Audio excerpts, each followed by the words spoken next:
इतिहास म्हणजे काय? शब्दाची जर फोड केली, हे असं घडलं, याला इतिहास असं म्हटलं जातं. आणि पर्यावरण म्हणजे काय? वनराई संस्था पुणे व इतिहास प्रबोधन समिती महाराष्ट्र राज्य यांनी आयोजित केलेल्या कार्यक्रमात आज प्रसिद्ध दुर्ग अभ्यासक वनस्पतीशास्त्रज्ञ तज्ज्ञ श्री के घाणेकर यांनी इतिहासातील पर्यावरण याबाबत छान मार्गदर्शन केले. ओळखत नाही असा महाराष्ट्रात इतिहासप्रेमी आणि पर्यावरणातला माणूस नाही, आणि याच्याशिवाय त्यांचे अनेक विद्यार्थी सुद्धा आहेत.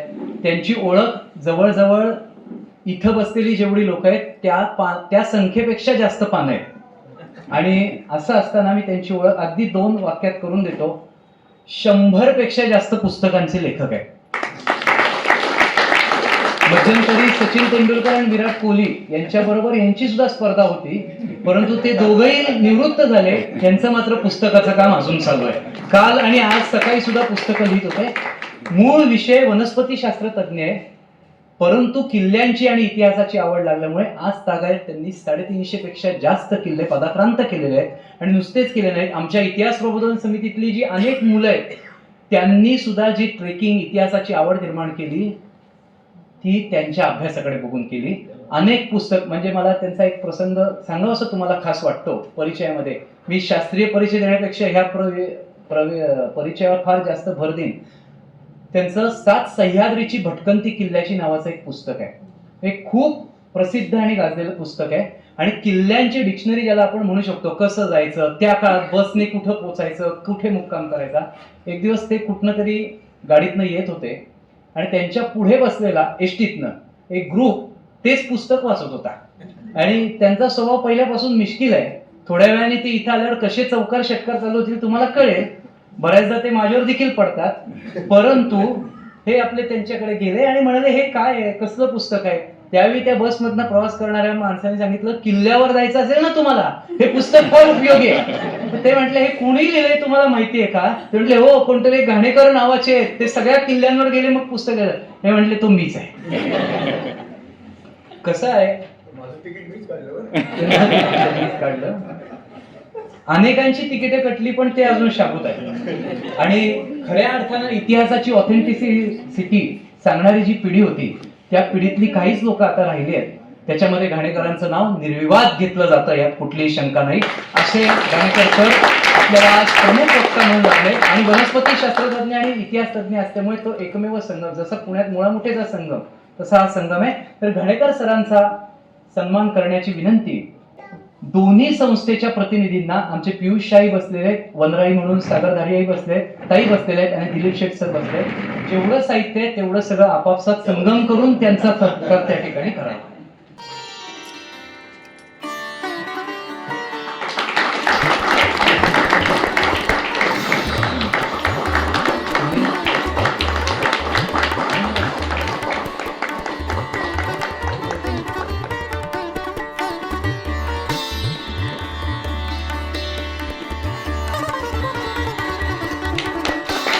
वय वर्ष 79.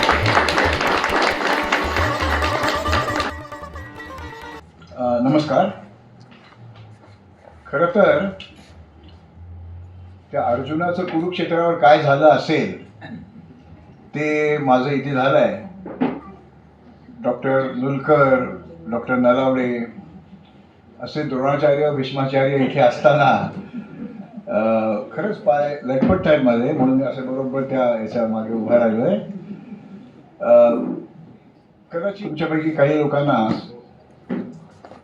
हे 2 वेगवेगळे विषय कसे काय आपल्याला एकत्र करता येतात, त्याच्यावर काही एकत्र येण्यासारखं आहे का असं वाटत असेल.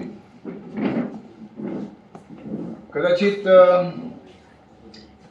असा काही विषय मी मांडू शकेन का अशी एक चाचपणी मध्ये झाली.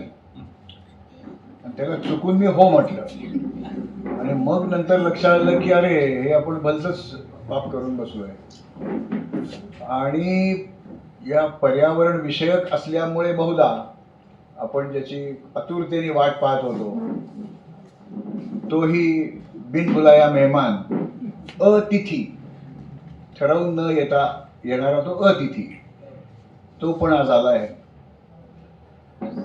तर इतिहास म्हणजे काय? शब्दाची जर फोड केली, हे असं घडलं, याला इतिहास असं म्हटलं जातं. आणि पर्यावरण म्हणजे काय? परी म्हणजे भोवती, आवरण, आपल्या अवतीभोवती जे जे आहे ते. मग ते सजीव आहे, निर्जीव पण आहे. आणि गंमत अशी की प्रत्येकाचं पर्यावरण हे वेगवेगळं आहे. आपण शहरामध्ये राहतो, आपल्या अवतीभोवती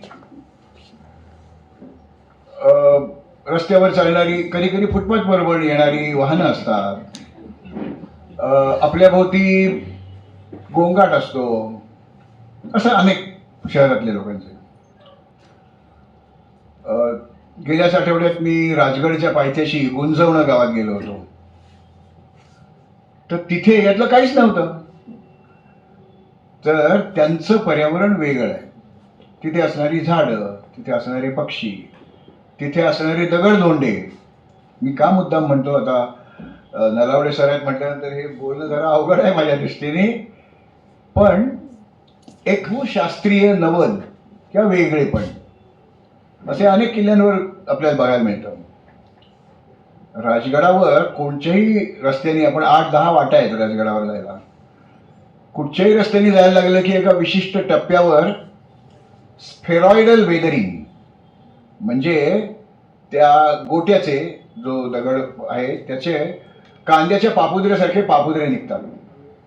पापुद्री खडक असं आपण त्याला म्हणू शकू.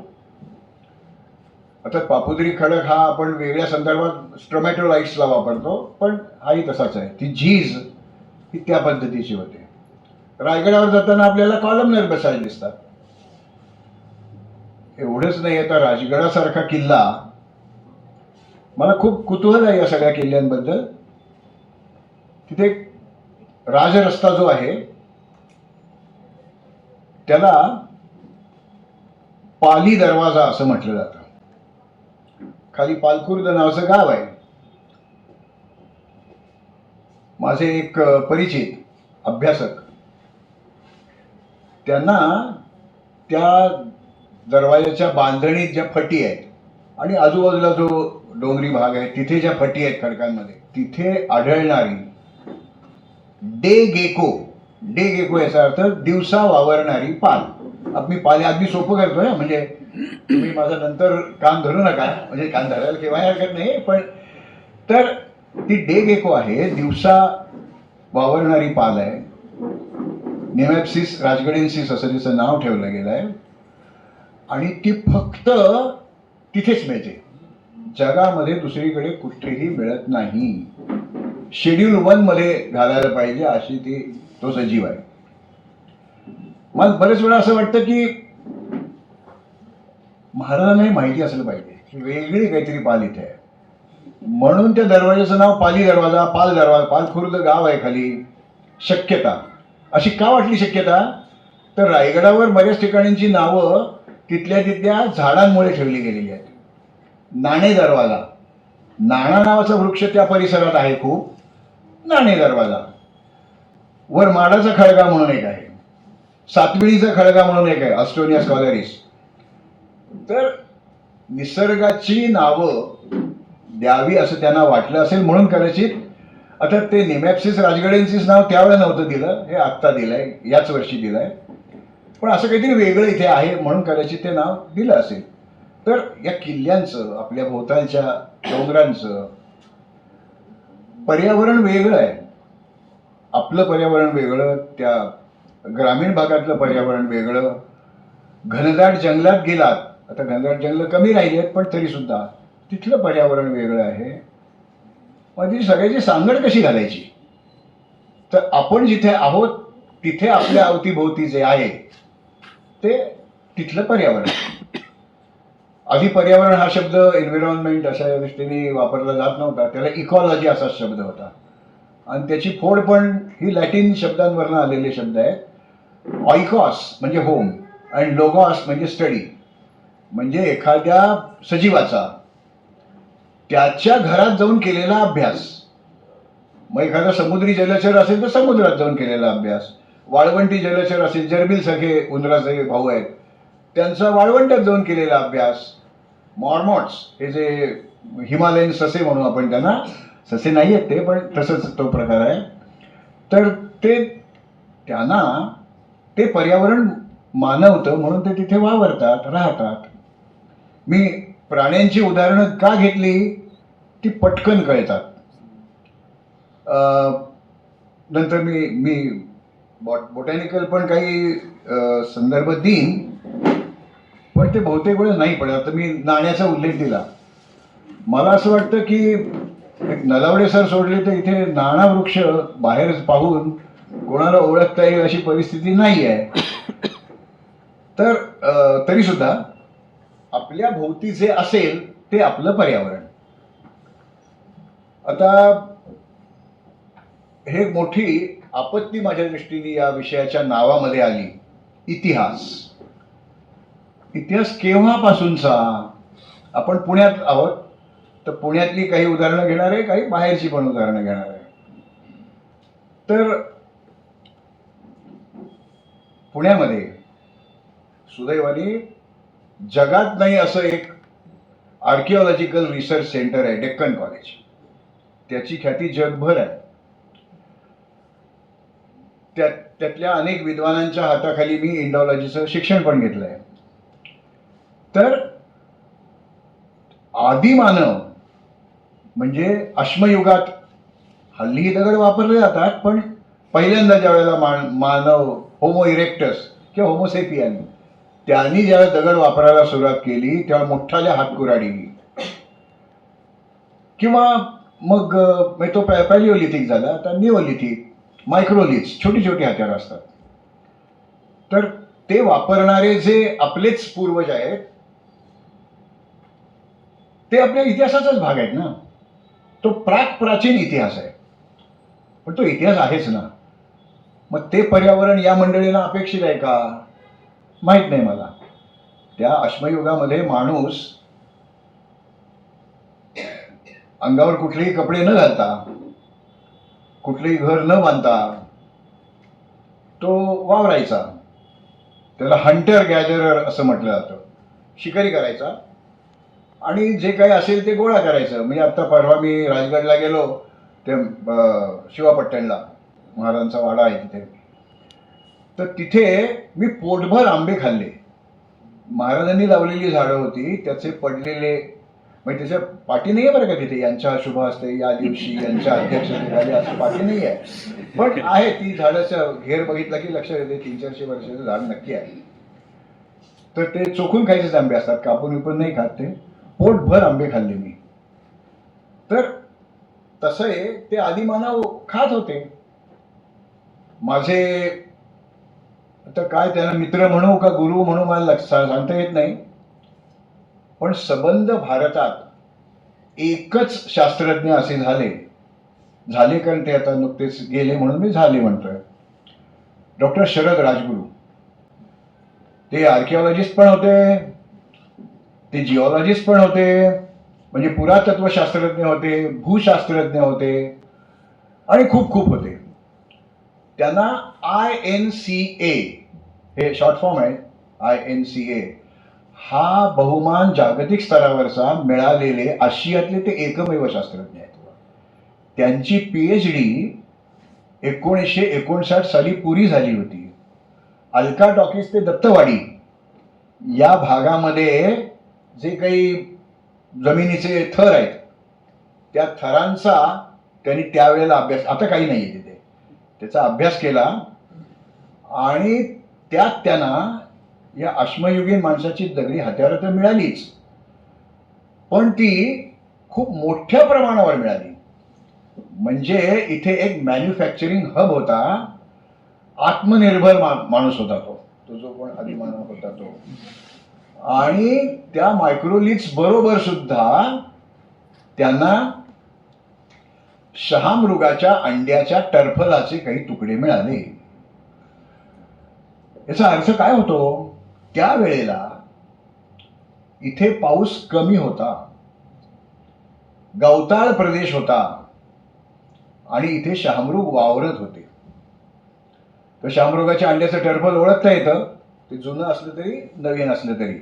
त्या तपशिलात मी आत्ता जाणार नाही आहे. तर राजगुरू सरांनी मला एकदा गुरुप्रसाद म्हणून एक त्या शामरुगाच्या अंड्याच्या टरफलाचा तुकडा पण दिला होता. आहे माझ्याकडे तो. माझ्या काही त्या काय जे म्हणतात टी जे दाखवलं जातं याच्यामध्ये यूट्यूबवर, त्याच्यात तो दाखवला पण आहे मी. तर त्यावेळचा माणूस कमी पावसाच्या प्रदेशात राहणार आहे, म्हणजे त्याचं पर्यावरण आजच्यापेक्षा वेगळं आहे. आज आपल्याकडे एक दिवसाआड पाणी आलं तर केवढी आपण कटकट करतो. ती रास्त नाही आहे असंही मी काही म्हणत नाही, पण तर आपलं पर्यावरण वेगळं, त्या आधी मानवाचं पर्यावरण वेगळं. आता ज्या वेळेला आपण हे अशी वेगळ्या वेगळ्या गोष्टींची सांधेजोड करणार आहोत, किंवा मला सांधेजोड ती करायला लावली आहे, त्यावेळेला एक मोठी आपत्ती असते की आपण काही एखाद्या विषयावर बोलायचं ठरवलं तर त्यातला तज्ज्ञ तिथे असतोच. त्यामुळे असं वेडं वाकडं बोलून काही चालणार नाही. त्यामुळे ते जे काय असेल ते नीटच बोलायला पाहिजे. त्याच्यामध्ये या आदिमानवाच्या बद्दल बोलताना महाराष्ट्रामध्ये आदिमानवाची अनेक वसती स्थानं या पुरातत्वशास्त्रज्ञांनी शोधून काढली आहेत. रायगड जो आपल्या महाराष्ट्राचा अभिमानाचा विषय आहे, त्या रायगडच्या पायथ्याशी जो पाचाडखिंड असं ज्याला हल्ली ओळखलं जातं, त्या पाचाडखिंडीत आपण वाहनाने जाऊ शकतो, कारण तिथपर्यंत डांबरी रस्ता आहे. तो पुढेही जातो रस्ता रायगडवाडीकडे. तिथे जाऊन आपण त्या वाहनातनं खाली उतरलो की उजव्या बाजूला रायगडच्या पायऱ्या सुरू होतात. 1750 पायऱ्या त्या सुरू होतात. त्याच्याकडे पाठ करायची आणि मागचा जो डोंगर येईल आपल्या त्यावेळेस समोर येईल, या पायऱ्या इकडे 3 मिनिटाच्या उंचीवर, 3 मिनिटं चालत जाण्याच्या डोंगरी वाटेवर एक गुहा आहे. याच डेक्कन कॉलेजमधले डॉक्टर R.V. जोशी या इथे वैकुंठाच्या शेजारी त्यांचा बंगला होता. मी त्यांना जाऊन भेटलोय, गप्पाही मारले आहेत. त्या गुहेची गंमत अशी, एका बाजूला 2 तोंड आहेत त्या गुहेला आणि एका बाजूला 1 तोंड आहे. आणि ते कोकणातल्या गुहांचा शोध घेत होते. त्यावेळेला त्यांच्या असं लक्षात आलं की तिथे एक त्यांनी ट्रायल पीट घेतला, एक छोटा शोध खड्डा घेतला आणि त्याला मायक्रोलिथ्स मिळाली. गेल्या महिन्यात एप्रिलमध्ये मी पुण्यतिथीला रायगडावर गेलो होतो. त्यावेळेला आम्ही तिथे गेलो त्यावेळेला मला पण मिळाली. म्हणजे खूप मोठ्या प्रमाणावर तिथे लघु अश्म हत्यारं ही मिळाली. आज तिथे पाण्याचा टिपूस नाही आहे. मग आदिमानव तिथे कसा राहत होता, का राहत होता, आणि एवढ्या प्रमाणात त्यांनी दगडी हत्यारं केली, याचा अर्थ तिथे त्याचा तो परत कारखाना असला पाहिजे. तर त्या मानवाचं जे काही पर्यावरण असेल ते खूप वेगळं आहे. आता ही लघु अश्म हत्यारं कशासाठी, तर एखादं शिकार केली तर त्या जे काही प्राणी असेल त्याचं जे हाड असेल त्या हाडावरचं मांस खरवडून काढण्यासाठी. कोकणात आहे ना ते, त्यामुळे कोकणस्थ असल्यामुळे सगळं खरवडून काढण्यासाठी ते स्क्रेपर्स आहेत, काही वेळा बोरर्स आहेत. अशी वेगवेगळी हत्यारं तिथे आजही मिळू शकतात. त्याच्या पर्यावरणाला सोयीच्या अशा गोष्टी त्यांनी तिथे तयार केलेल्या आपल्याला दिसतात. आता हा शिकारी मानव, भटक्या मानव हळूहळू बहुधा सुज्ञ महिलांनीच हा शोध लावला असावा असं सगळे शास्त्रज्ञ म्हणतात. शेतीचा शोध लागला आणि पर्यावरणाचा ऱ्हास सुरू झाला. कसं काय, तर समजा इथे एक शेत आहे. पूर्वी तिथे आधी काहीतरी वेगळं होतं. तिथे झाडं वेगळी उगवत होती, त्या झाडांवर राहणारे कीटक वेगळे होते, त्या कीटकांवर जगणारे पक्षी तिथे होते. ते सगळे नाहीसे केले आपण, आणि तिथे आपल्याला पाहिजे ते धान्य पिकवण्यासाठी किंवा आंब्याची बाग लावण्यासाठी, नारळाची बाग लावण्यासाठी तो भाग स्वच्छ करून घेतला आणि तिथे ते केलं. तर त्या शिकारी भटक्या मानवाचं पर्यावरण वेगळं होतं. हे आता स्थायी वस्ती करणाऱ्या मानवाचं पर्यावरण हे इतिहासातला भाग आहे आणि इतिहास आणि पर्यावरण असं जोडायचं आहे मला, म्हणून मी हे सगळं सांगतोय.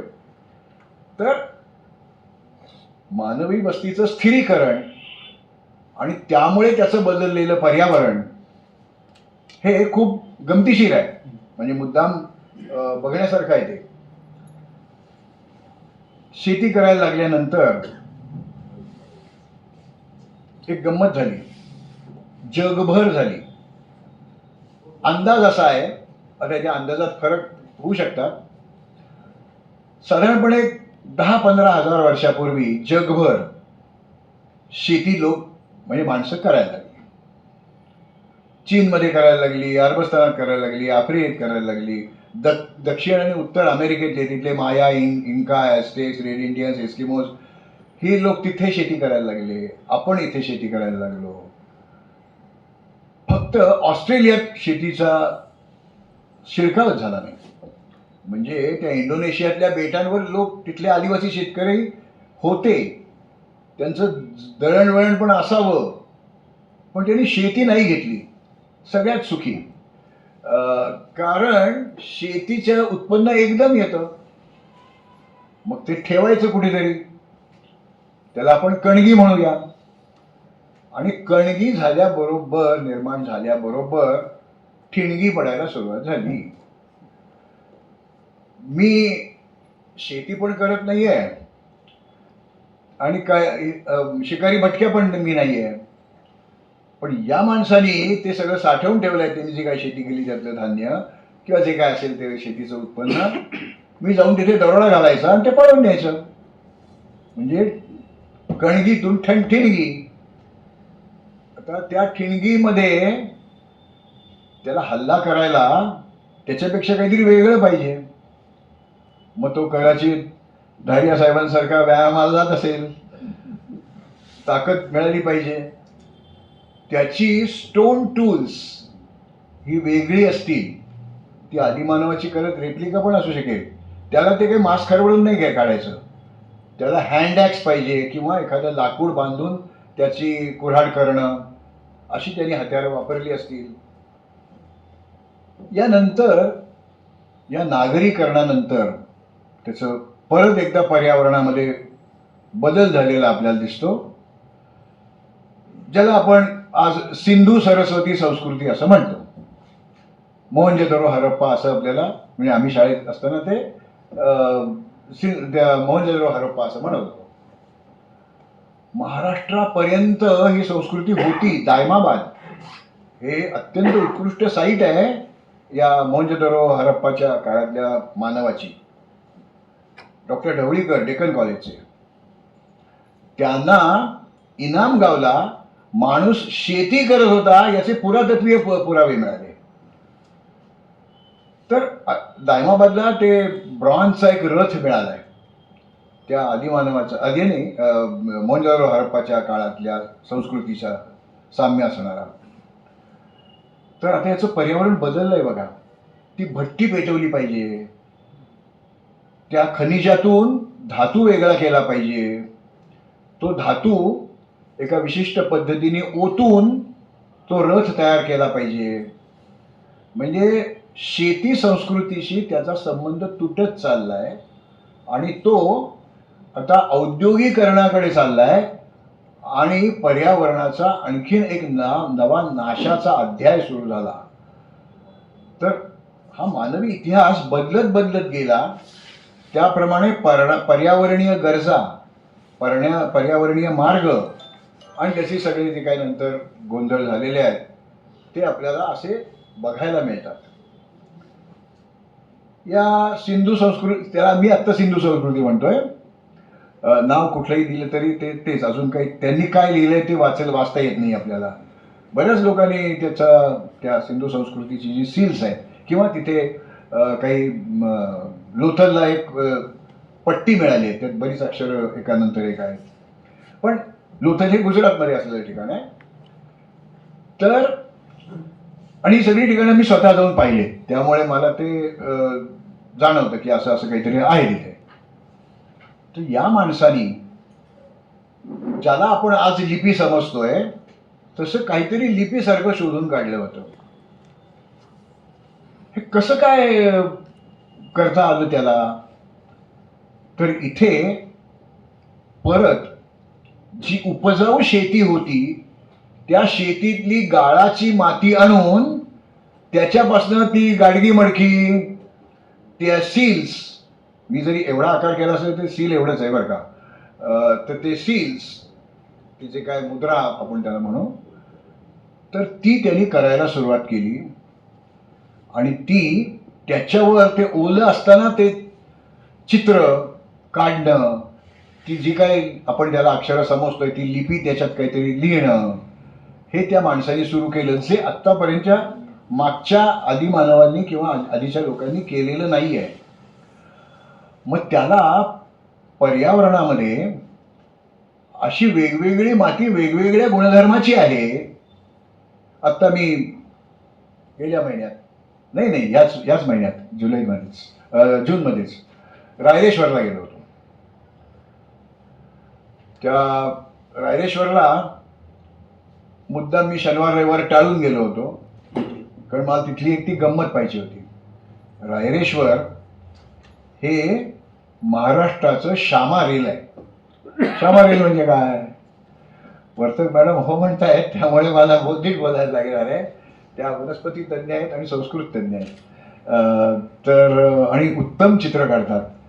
तर त्यांचं अत्यंत सुंदर अशी एक लेखमालिका लोकसत्तेमध्ये काही वर्षापूर्वी येत होती, आणि ते कुंपणाला असलेली झाडं अशा अर्थाची ती मालिका होती. तर मी सांगत होतो की त्याला वेगवेगळ्या तऱ्हेची माती, तर हे रायरेश्वरवर 7 रंगाची माती मिळते. ती आत्ता मी खरं गोळा करून नाहीये, पण मी तिची छोटी छोटी सॅम्पल्स आणलेली आहेत. ती आता त्याचं रासायनिक पृथक्करण करून त्याच्यात लोखंड तर असणारच आहे, लोह असणारच आहे. फेरस असेल तर ते लाल रंगाची माती होईल, फेरिक ऑक्साईड्स असतील तर ती हिरव्या रंगाची, आपल्या फर्ग्युसन कॉलेजच्या टेकडीवर हिरव्या रंगाचा ग्रीन बोल ज्याला म्हणतात ते मिळतं. पिवळी आहे, जांभळी आहे, पांढरी आहे, काळी आहे. मग ती कोणत्या मूलद्रव्यामुळे ते रंग आलेत हे मला शोधायचं आहे, म्हणून मी ती थोडी सॅम्पल्स आणली आहेत. तर त्या मातीची अशी सील्स नाही करता येणार, त्यासाठी गाळाची माती पाहिजे, सिल्ट पाहिजे, क्ले पाहिजे. हे त्या माणसाला केव्हा तरी कळलं, आणि मग त्यांनी त्या मातीचे प्रकार कुठे मिळत आहेत त्याचे शोध घेतले, आणि मग तिथनं तो आयदर माती तरी आणत होता किंवा तिथेच जाऊन त्यांनी राहायला सुरुवात केली. हा शेतीपासून दुरावलेला मानव आहे, त्यामुळे त्याच्या पर्यावरणाच्या गरजा ती माती मिळवणं हा होत्या. त्यामुळे त्यांनी ते आपल्या स्वतःच्या व्यवहारामध्ये बदल करून घेतले. या सिंधू संस्कृतीमध्ये आपल्याला ज्या गमती जमती दिसतात त्यातलं एक म्हणजे, आता ती लिपी आहे म्हणजे भाषा असावी, काहीतरी भाषा होती. ती ब्राह्मी होती का, म्हणजे तमिळशी संपर्क, म्हणजे तमिळला साधर्म्य असणारी ती भाषा आहे. ती आजही मध्य आशियात काही ठिकाणी बोलली जाते. ती त्यांची ती लिपी, ती भाषा त्यात अंकित केली आहे का? कारण एखादं चिन्ह बघितलं, आपण अ काढला, तर याचा उच्चार अ करायचा हे नाही कळत ना आपल्याला. तर ते गोल्डन ती जे काय ती पाठवले ना व्हायेजर बरोबर, तशी नाही आहे तबकडी तिथे. तर त्याचे उच्चार आपल्याला ठरवावे लागतील, ते त्यातले शास्त्रज्ञ करतील. भाषा, लिपी आणि उत्तम शहर निर्मिती.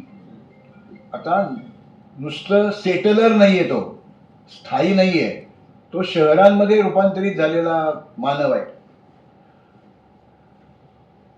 एरवी होल वावर इज आवर्स अशी परिस्थिती नकोय त्याला आता.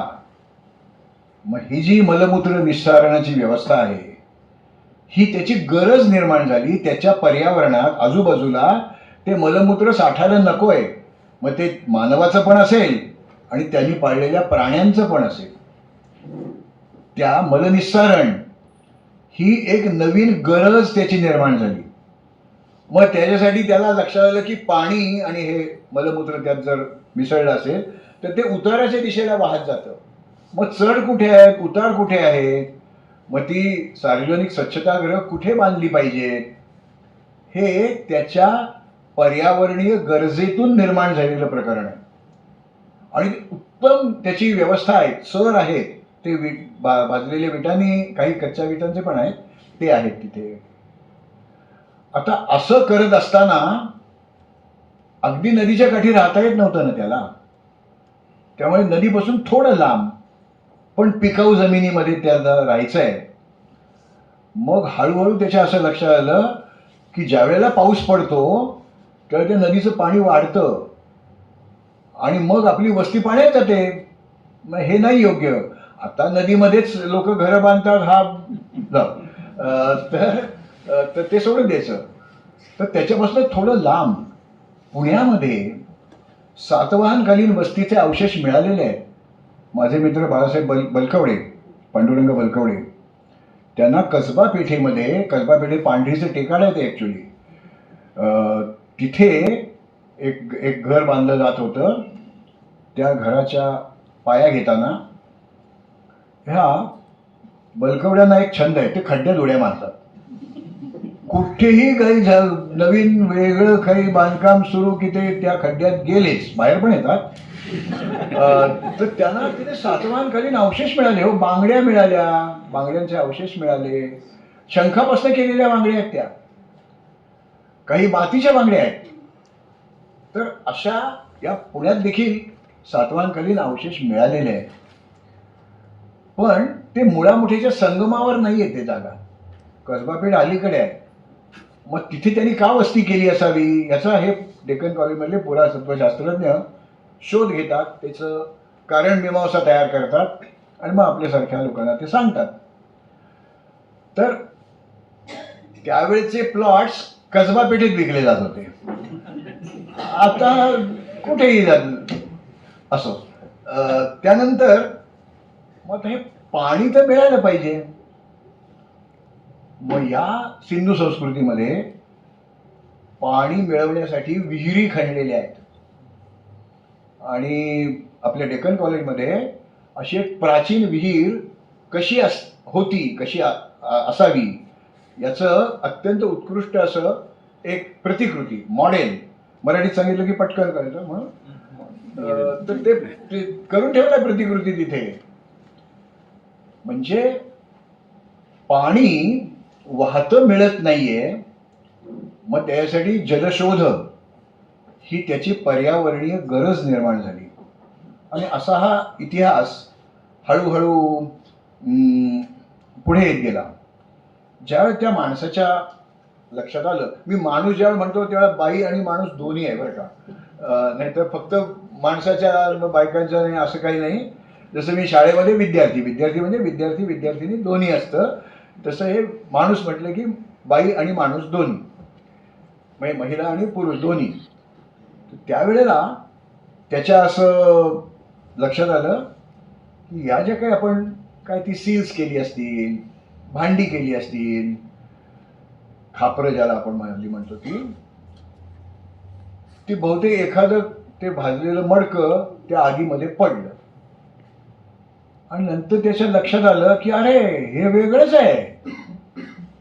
ही टेराकोटा भाजलेली माती हे खूप छान आहे, त्यात पदार्थ साठवून ठेवता येतात. मग त्याला वेगवेगळे रंग, त्या खापरांबद्दल मी आता फार बोलत नाही, पण एखादं खापर कुठे मिळालं तर ते लाल आहे का काळं आहे का एका बाजूनी लाल एका बाजूनी काळं आहे, असं ते त्या वेगवेगळ्या संस्कृतींचे ती निदर्शक अशी ती खापरं असतात. तर भाजलेल्या मातीचा शोध, आधी आगीचा शोध लागला, म्हणजे आगीवर कंट्रोल, त्याचं नियंत्रण निर्माण झालं. पाहिजे त्यावेळेला ते पेटवता येतं आणि नको त्यावेळेला ती विझवता येते, परत पेटवता येते, असा शोध लागला. आणि नंतर मग या भाजलेल्या मातीचा शोध. बरं, कुठच्याही मातीची भांडी नाही ना होत. आपण नगर जिल्ह्यात जर गेलो तिथे पांढरी माती मिळते, तिथे कॅल्शियम कार्बोनेटचं प्रमाण जास्त आहे, त्याची भांडी नाही चांगली होत, ती भाजली तरी टिकत नाही. असं ज्यावेळेस लक्षात आलं त्यावेळेस त्यांनी या मातीचे प्रकार आपल्याला काय सोयीचं पडतं याचा अभ्यास करायला सुरुवात केली असली पाहिजे. आजही पावसाळ्याच्या दिवसात नगर जिल्ह्यात ज्यावेळेला आम्ही नेचर ट्रेलला किंवा ट्रेक्सनं जातो त्यावेळेला बुटाला मातीच लागत नाही. पण जर विदर्भात गेलं तर आपली उंची हळूहळू वाढायला लागते. म्हणजे इतका तो चिखल बुटाला चिकटायला लागतो, म्हणजे शारीरिक उंची म्हणतोय हा मी.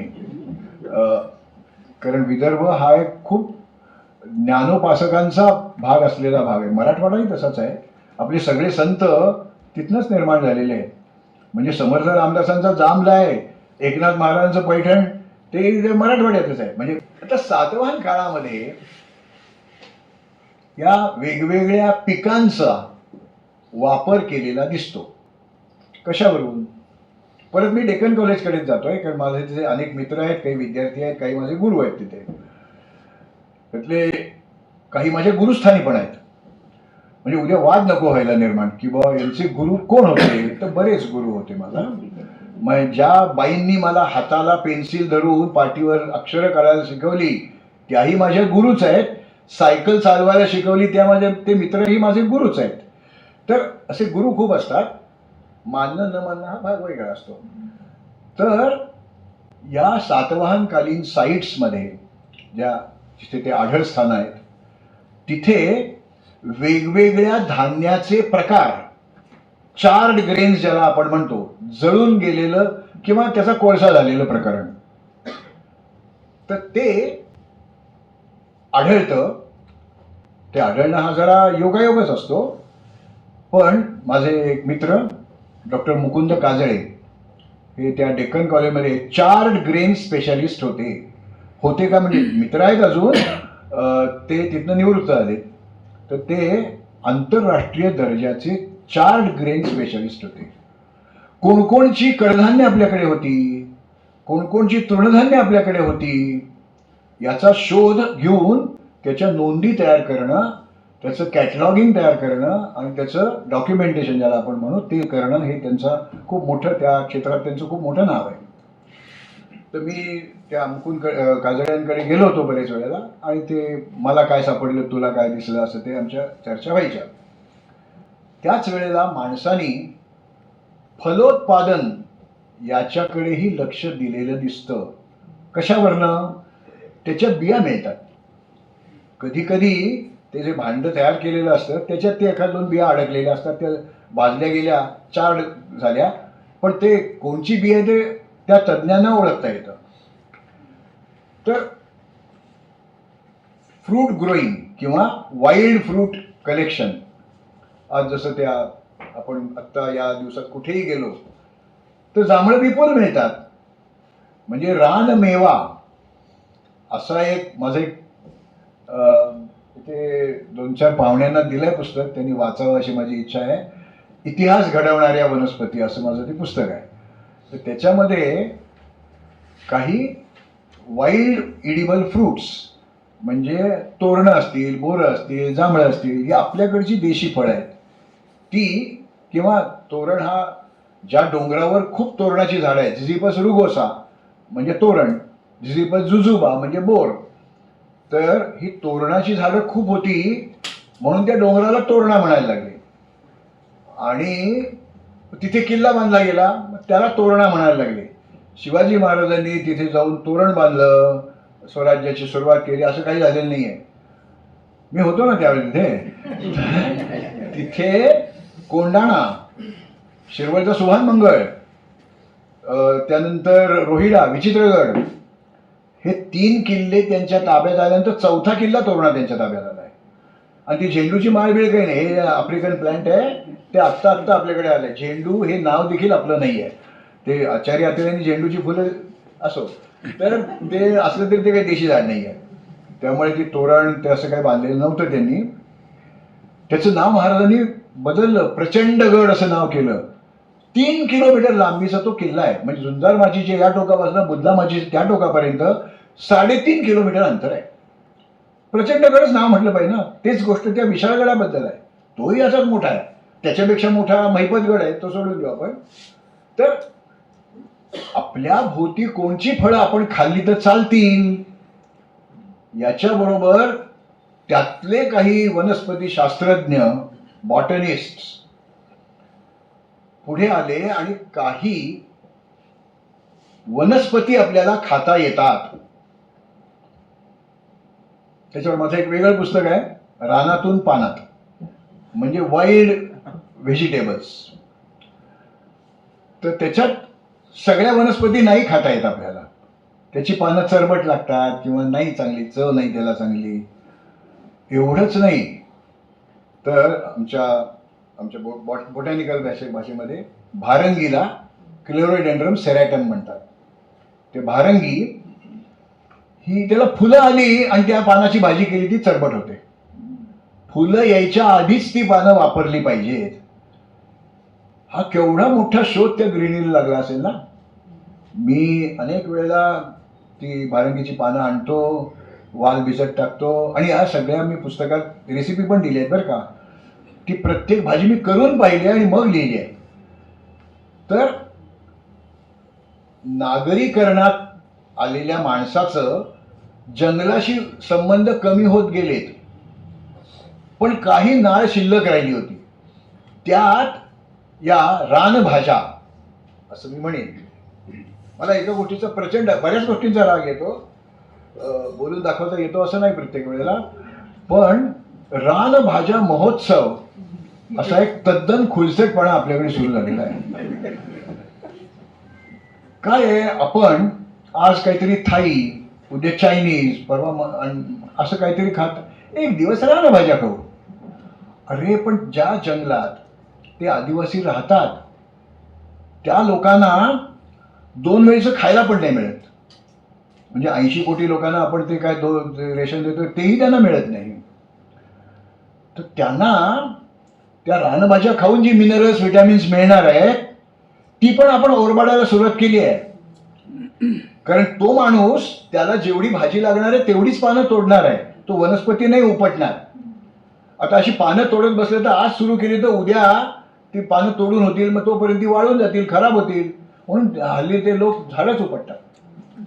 झाडं उपटली त्याचे खाली ट्यूबर्स असतात, कंद असतात, त्यातनं ती पुढच्या वर्षी जन्माला येणार असतात नवीन झाडं.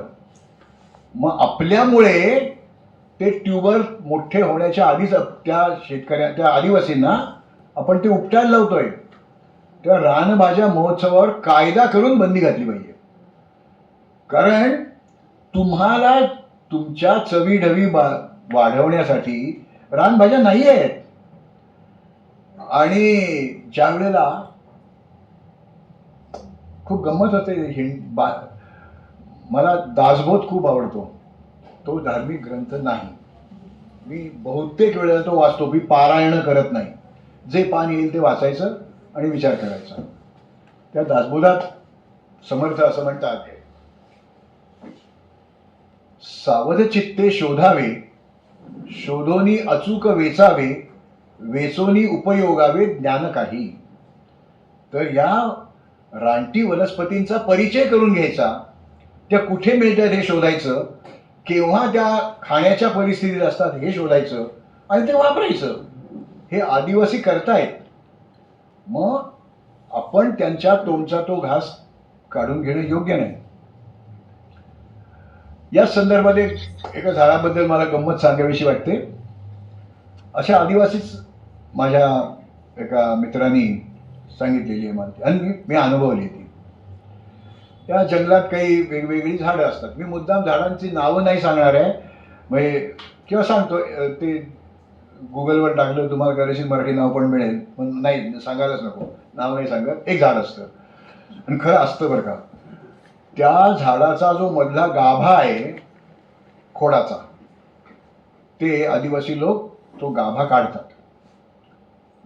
एक एक एक एक ते सगळं बाजूचे काढून ठेवतात, मधला गाभा, आणि एवढाले तुकडे करतात त्याचे आणि उन्हामध्ये वाळवतात.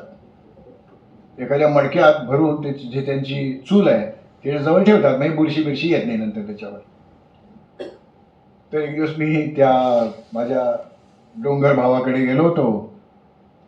मागच्या वेळी त्यांनी मला खासकुईलीच्या बियांची उसळ खायला घातली होती.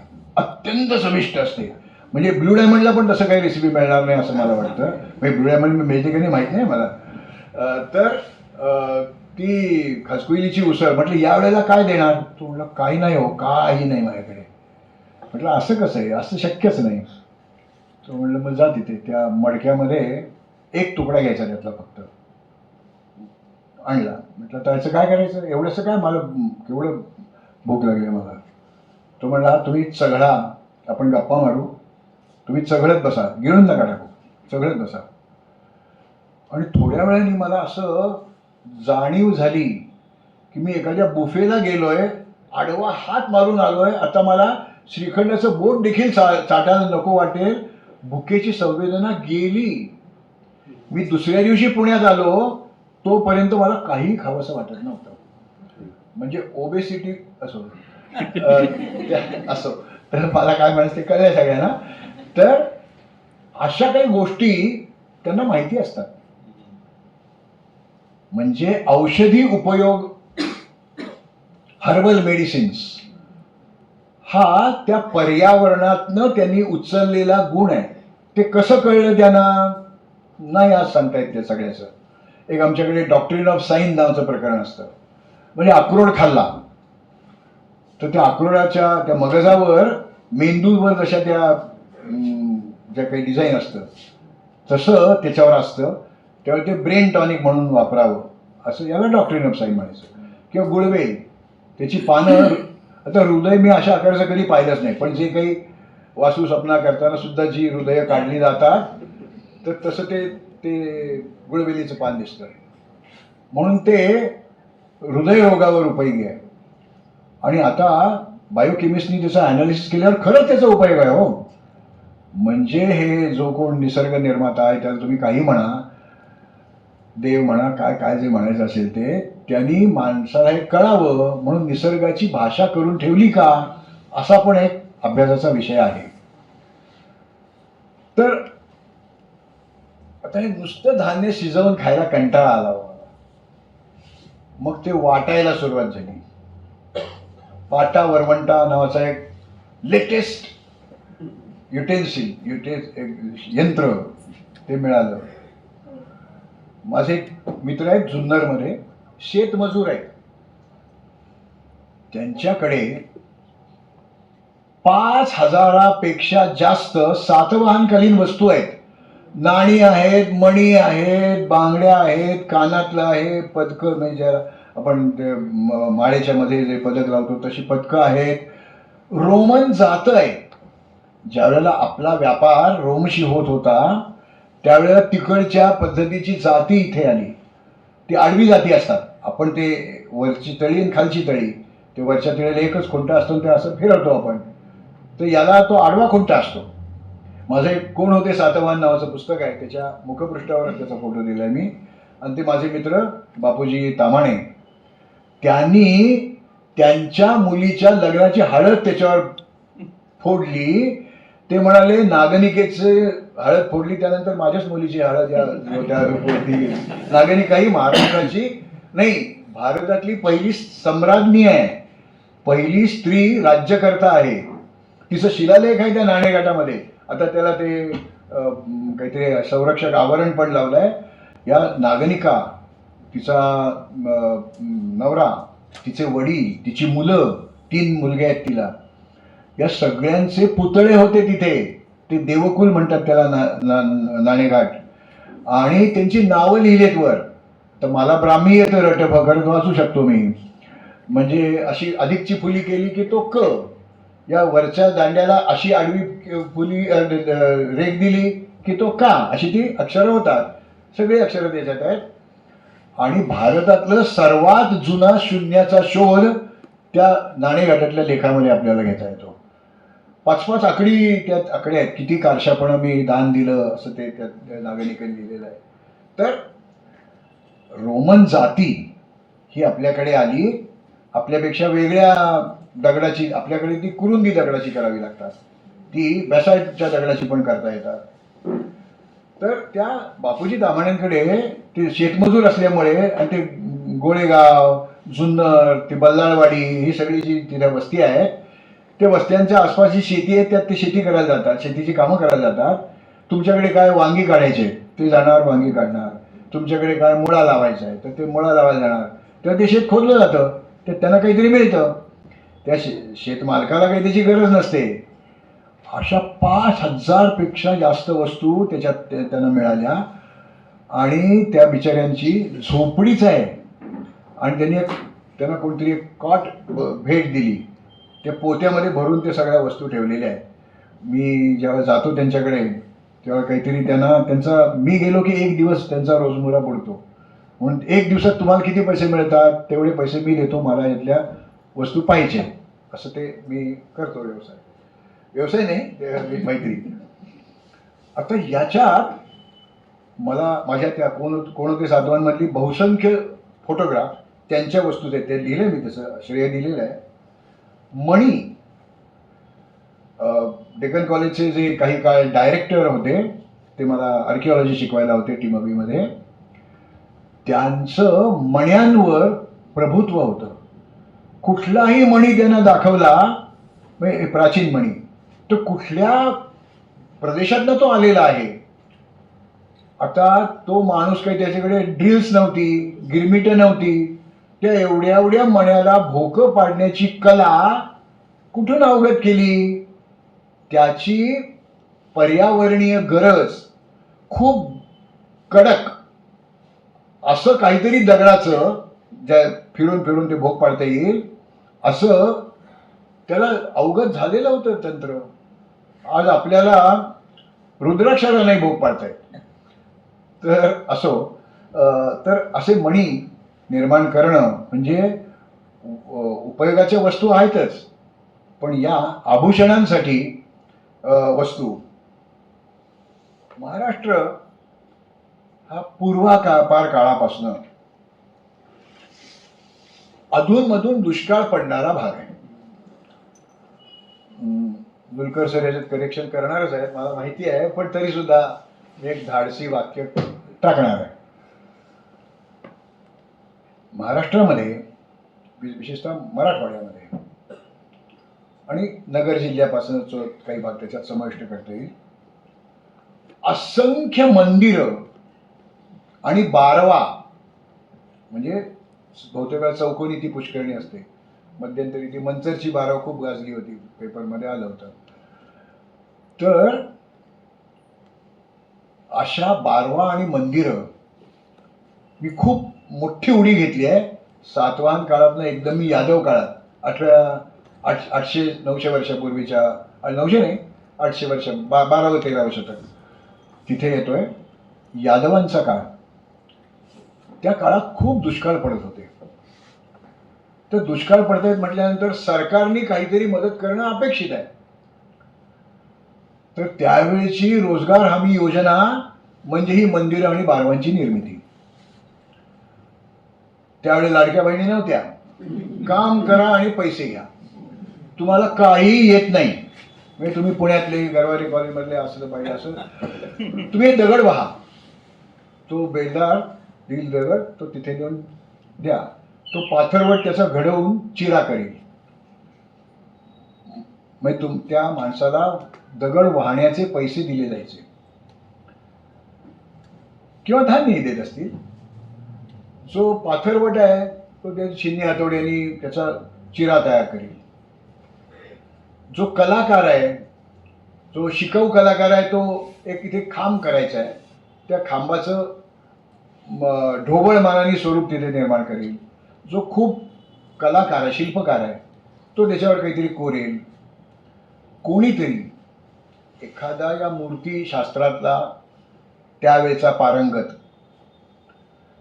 तो ती मूर्ती कशी असावी, अशीच का असावी, त्यातलं मूर्ती विज्ञान ज्याला माहिती आहे तो त्याप्रमाणे त्या मूर्ती तयार करून घेईल. म्हणजे आमच्या डॉक्टर देगलूरकरांचं या मंदिरांवर असणाऱ्या स्त्री मूर्ती, त्या स्त्री मूर्तींच्या हातापायातले, कानातले, नाकातले, डोक्यातले दागिने, याच्यावर प्रचंड अभ्यास आहे. आणि सूरसुंदरी म्हणून त्यांचं गाजलेलं पुस्तक आहे. तर त्या सूरसुंदरी जो कोरू शकेल अशाला तिथे वाव आहे, स्कोप आहे, पटकन कळलं तर वाव आहे. अशा वेगवेगळ्या लोकांना या मंदिर निर्मितीमध्ये सहभागी करून घेतलं. कारण तो एका वर्षाचा दुष्काळ असेलच असं नाही ना, 2-5 वर्षाचे असतील. म्हणजे शिवाजी महाराजांचा जन्म झाला 27, 28, 29 आणि 30 हे 1600. 3.5-4 वर्ष दुष्काळाची आहेत आपल्याकडे. म्हणजे त्याच्याबद्दल तुकाराम बुवांनी आणि रामदास स्वामींनी त्यांच्या ह्याच्यात कवनं केलेली आहेत, त्याच्यावर रचना केलेली आहे. तर आता दुष्काळ, कारण तो स्थिरावलेला मानव आहे, संस्कृती त्याला निर्माण झालेली आहे, त्यामुळे ते परत जाऊन तो जंगलात जाऊन नाही काही शोधू शकणार. तो शेती पण करू शकत नाही, कारण पाऊसच नाही आहे. मग दगडधोंडे याच्यातनं आपण काहीतरी निर्मिती करू शकतो. आता मी देगलूरकर सरांबरोबर खूप खूप हिंडलो, खूप नशिबान मी आहे. नलावडे सरांबरोबर अनेक जंगलांमध्ये हिंडलो. तसं त्या त्या क्षेत्रातल्या माणसांबरोबर हिंडलं की जास्त चांगलं कळतं. या मराठवाड्यामध्ये जे अनेक गमतीच्या गोष्टी आहेत, त्याच्यामध्ये परभणी जिल्हा, सेलू तालुका, तिथे एक वालूर नावाचं एक गाव आहे. गाव नाही, छोटी वस्ती आहे. जगातली सर्वोत्कृष्ट अशी स्टेप वेल पायऱ्यांची विहीर आहे तिथे. म्हणजे पायऱ्या गुळगुळीत आहेत का? नाही. विहीर गोलाकार आहे आणि 8 बाजूनी आत उतरायला जिने केलेले आहेत. त्याचं जर हल्ली ड्रोनाचार्य खूप आहेत, त्यांनी जर फोटो घेतला तर ती हेलिकल स्टेपवेल असं त्याला ते इंग्लिशमध्ये म्हणतात. भारत सरकारने त्याचं पोस्टाचं कार्ड काढलं आहे. आपण व्ह्यू कार्ड म्हणतो ना, तसं त्या वालूरच्या विहिरी आपल्याला माहितीच नसतं काही. नायगाराच्या इथे पिझ्झा चांगला कोणता मिळतो ते बरोबर कळतं, म्हणजे सांगतात एकमेकांना, पण हे माहीत नसतं आपल्याला. तर त्या वालूरच्या विहिरीची निर्मिती ही दुष्काळ निवारणाच्या कामातनं झालेली आहे. म्हणजे कुठल्याही सरकारने याचा अवलंब करायला हरकत नाही ना. रोजगार हमी योजना तसाच प्रकार आहे. तर निसर्गामध्ये होणारे अनुकूल प्रतिकूल बदल हे त्याच्या पर्यावरणाचा भाग आहे. त्यातून ते कसं आपल्याला बाहेर पडता येईल, कारण बोलण्यासारखं हे काय आहे, यांनी काहीतरी विषय दिला मला आणि कशावरही सांधेजोड करा आणि काय बरं, बाहेर पाऊस पडतोय, लोक जाऊ पण शकणार नाही, त्यामुळे अडकले सगळे इथे. तर मध्ययुगामधल्या पर्यावरणाचा जर अभ्यास करायचा असेल तर 2 ग्रंथ हे आपल्याला बघावेच लागतात. आपण मध्ययुगात जाऊ शकत नाही, त्यामुळे तिथे काय लिहिलं, त्यावेळेच्या लोकांनी काय लिहिलं आहे, त्यासाठी मला जे 2 ग्रंथ आदर्श वाटतात त्यातला एक ग्रंथ आहे तो म्हणजे दासबोध, आणि दुसरा ग्रंथ आहे रामचंद्र पंत अमात्य, शिवाजी महाराजांच्या मंत्रिमंडळातले सर्वात तरुण मंत्री. 5 छत्रपतींच्या दरबारामध्ये अत्यंत महत्वाची पदं भूषवणारा हा माणूस आहे. शिवाजी महाराजांच्या मंत्रिमंडळातल्या पंतप्रधानांचा जावई आहे तो. तर मोरोपंत पिंगळ्यांचे हे जावई आहेत रामचंद्र पंत अमात्य. त्यांचं आज्ञापत्र नावाचं एक पुस्तक आहे. त्याची जी मूळ प्रत आहे ती धुळ्याच्या राजवाडी संशोधन संस्थेमध्ये आहे, मी ती पाहिली आहे. तर या आज्ञापत्रामध्ये पर्यावरणीय दृष्टिकोनातून बऱ्याच गोष्टी आहेत आणि ते शिवाजी महाराजांचं आज्ञापत्र म्हणून बऱ्याच ठिकाणी ते छापून लावलेलं पण असतं, काही पुस्तकांना छापलेलं पण असतं. त्याच्याबद्दल मी आत्ता जरा, कारण मला त्यांनी 7च मिनिटं दिली आहेत, तर दासबोधाकडे यायला मला आवडेल. आणि त्याच्यामध्ये मला एक, मी ट्रेकिंग पण करतो आणि जाता जाता लोकांना माहीत नसलेल्या वनस्पतींची नावं पण सांगायचा प्रयत्न करतो. वर्तक मॅडम असेल तर मी एकही नाव सांगत नाही कोणाचं, कुठल्याही झाडाचं, कारण त्या खूप तज्ज्ञ आहेत, त्यातल्या फील्ड बॉटनीतल्या तज्ज्ञ आहेत त्या. तर केव्हा तरी रामदास स्वामी वाईवरनं महाबळेश्वरला चालत गेले असले पाहिजेत. त्यांनी त्या दासबोधामध्ये बाग प्रकरण नावाचं एक प्रकरण लिहिलं आहे. या प्रकरणासाठी SIT नेमली नाही आहे, नॉर्मल प्रकरण आहेत ती. तर त्याच्यासाठी मी जेव्हा ते वाचलं त्यावेळेला माझी ट्यूब बरीच उशिरा पेटते, पण पेटली.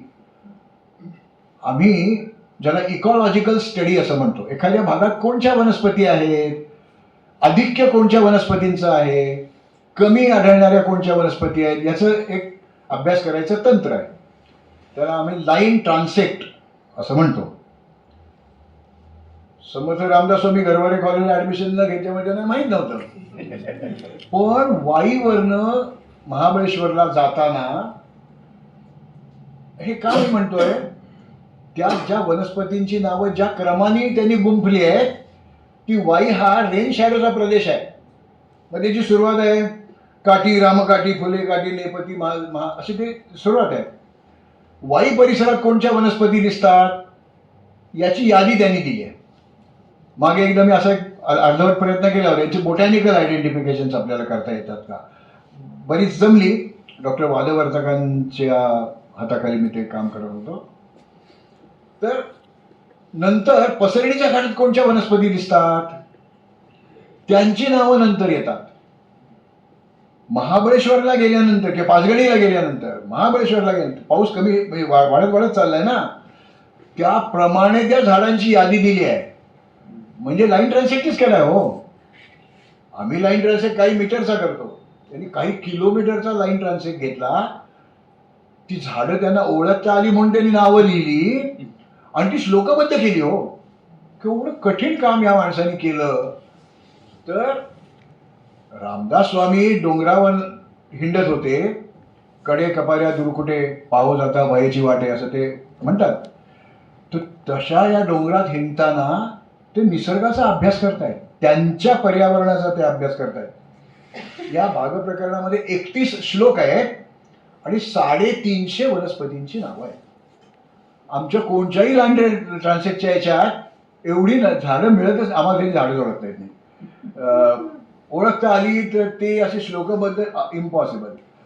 तर ते त्यांनी केलं होत्या माणसाने. केवढा निसर्ग अभ्यास असला पाहिजे या माणसाचा. त्यानंतर समर्थ असे कुठेतरी खनाळामध्ये जाऊन आहे, विश्वाची चिंताबाई असं ते आहे त्यांचं. तर त्यांना आवडणाऱ्या ठिकाणापैकी एका ठिकाणाचं वर्णन त्यांनी केलं आहे. मी मुद्दाम त्या ठिकाणाचं नाव सांगणार नाही आहे, तुम्हाला शोध घेता येईल त्यासाठी. त्यात समर्थ असं म्हणतात, शुद्ध निरीक्षणाचे स्थळ ते एक निर्मळची निश्चळ. आता अशी ठिकाणच मिळत नाहीत. निर्मळ निश्चळ अशी ठिकाणं नसतात आता. तेथे विकारची सकळ निर्विकार होती, उद्वेग तुटोनी जाती, मनासी वाटे विश्रांती, ऐसी दुर्लभ स्थिती विवेके सांभाळावी. म्हणजे नेचर कॉन्झर्वेशन हाही त्यांनी त्यात मंत्र दिलेला आहे आपल्याला. मग त्या ठिकाणाचं वर्णन करताना ते किती सुंदर आहे, किती वेगळं आहे. सभोवती गिरीवर नाना जाती तरुवर, पुष्पवाटिका अपार. म्हणजे ही लावलेली झाडं नाही आहेत, निसर्गात आकाशच्या पठारावर फुलणारी फुलं तशी. मी बाकीच्या ठिकाणांची नावं सांगत नाही, मला खूप ठिकाणं माहिती आहेत, पण त्याचं पाचगणीचं पठार होऊ नये. मी 72च्या दुष्काळानंतर पहिल्यांदा पाचगणीच्या पठारावर बोटॅनिकल इंटरेस्टने गेलो. आमच्या कॉलेजच्या मुलांना मुलींना पण घेऊन गेलो, तेव्हा परवानगी होती अशी येण्याची. तर ते जाऊन पाहिलं तर कास एवढं समृद्ध पठार होतं पाचगणीचं. ते आयसोइटिस नावाची एक अत्यंत दुर्मिळ वनस्पती, शेड्यूल 1 मधली वनस्पती आहे ती मिळायची तिथे. ते अपुष्प वनस्पती आहे. तर त्याची वाट लागू नये म्हणून मी सांगत नाही. तर पुष्पवाटिका अपार मन निवे पाहता, जागा सुंदर गहन तेथे सुखावले मन, तेथे जावया संतोष वाटत असे.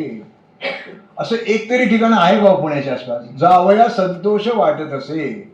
नाही हो. तिथे गेल्यानंतर ढामढूम ढामढूम, नंतर त्या वेगवेगळ्या राजांच्या नावाने मारलेल्या किंकाळ्या, आणि नाही असं काही निर्मळ निश्चळ. तरी रामदास स्वामी असं म्हणतात, अखंड एकांत सेवावा, अभ्यास करीतची जावा, काळ सार्थकेची करावा जनासहित. तेथे आता हे पुढचं जे वर्णन आहे ते एका त्यांच्या घडीबद्दल त्यांनी केलेलं आहे. माझं समर्थ रामदासांच्या संदर्भातलं जे पुस्तक आहे त्याच्यात हा मी हे कोट केलं. म्हणजे तुम्हाला ते पुस्तक त्यानिमित्ताने बघाल आणि कुठचं ठिकाण आहे मला अपेक्षित ते तुम्हाला कळेल. त्यातनं तिथे वारा येत नाही असं ते म्हणजे असं खबदाटत आहे. तेथे अखंड नाही वात म्हणून जागा निर्वात. उष्ण काळी घमघमीत वस्त्र न लगे. रामदास स्वामी छातीच नेसत असत. त्यामुळे पांघरुण कपडे न घेता तिथे सुखाने राहता येतं असं रामदास स्वामी म्हणतायत. त्याच्यामध्ये तर रामदास स्वामी म्हटल्यानंतर मला किती बोलू आणि किती नाही असं होतं. सगळ्या गोष्टी ज्या ऑर्गॅनिक मटेरियल्स आहेत, मग ते प्राणी असतील, पक्षी असतील, माणूस असेल, वनस्पती असतील, ते कुजतं आणि माती तयार होते. माती अससी माती तर मिळसी. त्याच्याबद्दल समर्थ याच दासबोधामध्ये मागेच उभे राहिले, शर्ट ओढतील आणि मग ते पंचायत. पृथ्वी म्हणजे माती असं आहे ते. कारण ती पृथ्वी म्हणजे आपलं जिओलॉजी जिओग्राफी याच्यामध्ये जिओ म्हणजे माती, पृथ्वीच्या ऐवजी माती असं ते धरायचं. पृथ्वीपासूनही झाली झाडे, झाडापासूनही होती लाकडे, लाकडे भस्मोनी पुढे पृथ्वीचं होय. म्हणजे हे जे निसर्गातलं चलनवलन आहे ते त्यांना माहिती असलं पाहिजे ना. पृथ्वीपासून वेल होती, नाना जिनस फोफावती. कुठला वेल आहे त्याच्यावरती फुलं येणार आहेत का खाद्य फळं येणार आहेत त्याप्रमाणे ते बदल होईल. वाळोनी कुजून जाती पृथ्वीचं होय. नाना पक्षादिकी भक्षिले तरी पुढे तैसेची झाले. वाळोनी भस्म होऊनी गेले पुन्हा पृथ्वी. नाना तृण पदार्थ कुजती पुढे त्याची होये माती. नाना किडे मरोनी जाती पुढे पृथ्वी. असं हे जे निसर्ग चक्र आहे, तर ज्याला आम्ही सेल्युलॅटिक फंगाय असं म्हणतो, किंवा सेल्युलॅटिक बॅक्टेरिया पण असतात, अनेक जीवाणू आहेत ती ते लाकडं कुजवतात किंवा वेगवेगळ्या तऱ्हेची भूछत्र. मग त्यात गॅनोडर्मा असेल, डिडॅलिया असेल, डिडॅलिओप्सिस असेल, ब्रॅकिट फंगस असेल, बरेच आहेत. हे ती लाकडं कुजवून त्याची माती करतात. रामदास स्वामींना ही नावं माहीत नव्हती, पण असं काही होतं याची कल्पना त्यांना होती. आणि हे परिसर ज्ञानाचा अथांग महासागर श्री समर्थ रामदास स्वामी असं एक माझं या आनंदाश्रमात व्याख्यान झालं होतं. त्यावेळी ही पुस्तिका छापून प्रसिद्ध झाली. त्यात मी हे अशा अनेक गोष्टी लिहिलेल्या आहेत समर्थांच्या. त्याच्या दुष्काळाबद्दल, पाऊस येतो त्याच्याबद्दल अशा बऱ्याच गोष्टी त्यांनी दिल्या आहेत. त्या मी आता नाही सांगणार, कारण दुष्काळाची भीती, आपण दुष्काळाच्या उंबरठ्यावर आहोत, माहीत नाही आपल्याला काय होणार आहे. एल निनो आणि आयोडी ते जे काय होणार आहे त्याचं माहीत नाही आपल्याला. पण समर्थ रामदास स्वामी समुद्र किनारी गेल्याची नोंद मिळत नाही, पण त्यांच्या दासबोधामध्ये याच्याबद्दल रचना आहे, म्हणून मला ते मुद्दाम सांगायचं आहे. त्यांनी म्हटलंय, उपमे द्यावा सागर तरी तो अत्यंतची क्षार. खारट असतं पाणी समुद्राचं. तिथे गेलं, कारण माझा जन्म समुद्राच्या काठी असलेल्या गावामध्ये झाला आहे. आमच्या गावात, आमच्या घरामध्ये समुद्राची गाज ऐकू येत होती, इतकं ते जवळ होतं माझं वास्तव्य. त्या गावाचं नाव आहे आवास, आणि आवासचा अर्थ जिथे देवांचा वास असतो ती. मग मी कसा राहणार, मी आपल्या पुण्याला आलो. तर त्याच्यात वेगवेगळे शंख, शिंपले, चालणारे शंख. तो शंख नसतो चालत, त्यात जो संन्याशी खेकडा जाऊन राहतो, हर्मिट क्रॅब राहतो, तो राहतो त्यात हिंडत असतो. त्याच्याबद्दल त्यांनी म्हटलंय, कोसले अथवा काटे घरे, म्हणजे म्युरेक्स नावाचा जो शंख असतो, काटेरी शंख असतो तो. तर कोसले अथवा काटे घरे, नाना पृष्ठीभागी चालती घरे. ते घरच चालतंय, तो किडा त्यात राहतो ना, किडा नाही आहे पक्षाचा, तो समुद्री जलचर आहे. जीव करीती लहान थोर शक्तीनुसार. हर्मिट क्रॅब्स ती शेल्स बदलतो, तो लहान असला की लहान शंखामध्ये, मोठा झाला की मोठ्या शंखामध्ये तो कसं ते ट्रान्सफर करणं हे ते पाहणं अद्भुत गंमत असते ती. म्हणजे मी गेल्या 35 वर्षात सिनेमा नाही पाहिला, पण समुद्राकाठी जाऊन नुसतं बघत बसलं या सगळ्या गमती जमती दिसतात.